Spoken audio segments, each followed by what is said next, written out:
Welcome back to Special Report, where we're working to bring you a fair and balanced look at the 2020 presidential race. So we're hoping to bring you interviews with all the candidates running for both the GOP, obviously President Trump, and the Democratic nomination. With that, we invited John Delaney, former Maryland congressman and the first person to launch a bid for the 2020 Democrat presidential nomination. He joins me now to talk about his views on the issues.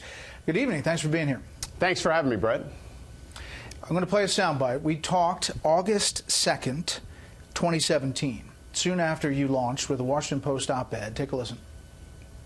I have the time to not only introduce myself to people, right, to solve the who kind of response and give them an opportunity to understand who I am, what I've done with my life, and importantly, what my values are and how I think about the world.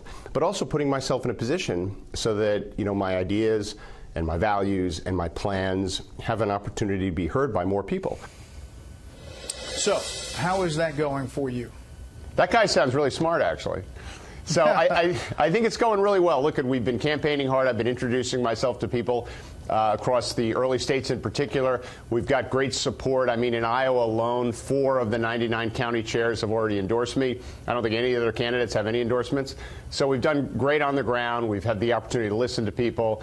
And my message, which is about really solving problems that matter to the American people, whether it's health care or drug prices or infrastructure or digital privacy, whatever the case may be, I think it's cutting through really nicely. But, in Iowa, the latest CNN Des Moines Register poll has you kind of at the bottom of the pack on the poll there, about 1%. The Real Clear Politics doesn't track you there. And just in 2019, you've had 27 stops in Iowa, 19 stops in New Hampshire, 1 in Michigan, 1 in Texas. I mean, you're putting in the time here. Are you getting the bounce back? We think so. I mean, look, I think the race is really wide open. I mean, that's the clear sense I get from talking to voters on the ground. Obviously, some of the candidates have much higher national name ID and are more prominent than I am, people like the vice president and a few others. And so, we're early, as you know, Brett. We're 10 or 11 months away from the Iowa caucus. We haven't had the debates yet. We haven't had anything. We actually think we're in a really good position. In Iowa in particular, I've got 6 offices open in Iowa. I've got 24 people on the ground. We've got the biggest operation on the ground in Iowa. And as you know, Brett, that stuff matters. And so, there's a ways to go, and we feel like the race is wide open and we're in a good spot. Yeah, one more process thing here. Sure. You mentioned the debates. The Democrats decided that you can get in 2 ways. One is that you're in the top tier of the candidates. The other is you have 65,000 individual donors. Right. You've got this effort underway, a debate challenge that says for every $1 that somebody contributes to your campaign, you'll donate 2 to the organization, charity basically of their choice, help you get on the debate stage. So what do you say to people that look at that and say, that's pretty desperate? Are you buying votes? What's No, happening? I mean, look, when the 65,000 small dollar donor standard was rolled out by the DNC, which kind of came out of nowhere from my perspective, we said to ourselves, we got to meet this standard. And there's a lot of ways you do it. And I was sitting in a room with my team, and we were talking about all the ways we're going to market digitally to get small dollar donors. And I realized that, you have to spend money to get money. And I said, well, why don't we also put out there this challenge that says if someone gives me $1, I'll give $2 to a charity, because I'd quite frankly rather do that than give it to a digital marketing firm.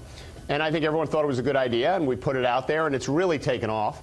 It's been our most successful channel for raising donations. And, what I say to people is you help get me on the debate stage, and we give $2 to a charity in your name. You get to pick for every $1 they give me. So, I think it's a pretty good deal. Listen, you're a successful businessman. You have money to spend on this race. But what's the elevator pitch that somebody says, this is the guy that separates from the other candidates? Obviously, your party has gone pretty far left to the progressive side. We don't know if Joe Biden's getting in or not. We assume he is. But what is the pitch that separates you? So I'm the person you nominate, A, if you want to beat the president, and B, if you actually want to start getting things done that really matter to the American people. We should have universal health care in this country. I have a plan to do it that can get done. We should deal with climate change. I actually have a plan that I believe can get done in my first year in office.